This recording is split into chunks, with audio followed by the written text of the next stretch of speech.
Welcome to Effect a Change.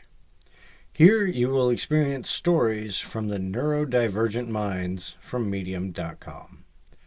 Our hope is that our stories will help others, like us, to know that they're not alone.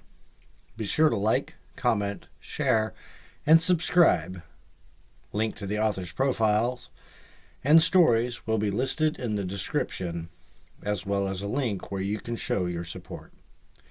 If you're interested in becoming a Medium member for just $5 a month, there's a link for that as well. And now, on to our stories. This article is written by Ben Ulansey and is titled, "Is Neurotypical an Insult?" I've never considered myself to be a normal thinker, but I have never identified as neurodivergent either. It wasn't until recently that I'd even given the idea of neurodivergence much thought. A few months ago, I met a woman who said to me that she was neurodivergent. At first, I was a little concerned. I hadn't actually even realized what the term meant until I looked it up. According to one definition, neurodivergence is the term for people whose brains function differently in one or more ways than is considered standard or typical. Well, I'm certainly not normal-brained, so I guess that means I'm neurodivergent. But I began to wonder, who among us really views ourselves as typical? We try our best to fit in when put in certain situations, sure, but when we leave this earth, do we want to be remembered as typical?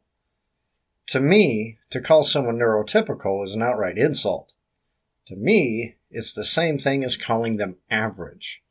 To be neurotypical is to be adequate, but not groundbreaking. To be neurotypical is to be ordinary, but not eccentric.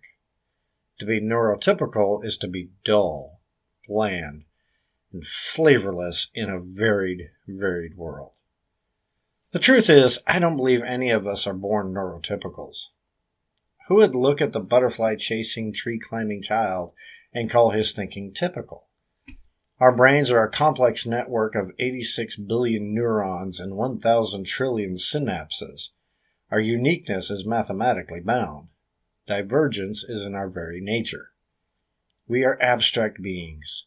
To create is part of who we are, and the things we create are an expression of our very souls. When we stop creating, our souls grow muted. It's in learning to sit at desks and file taxes and work 9-to-5s that our idiosyncrasies are beaten out of us. It's in becoming diligent machine cogs and through working soul-crushing jobs that we grow to be neurotypical. It's in waiting in DMVs and dealing with bureaucratic nonsense instead of catching fireflies and playing tag that our spirit is stripped down to its bare essentials and turned into something ordinary. We are our minds. Who would want theirs to be typical? I know you enjoyed this story.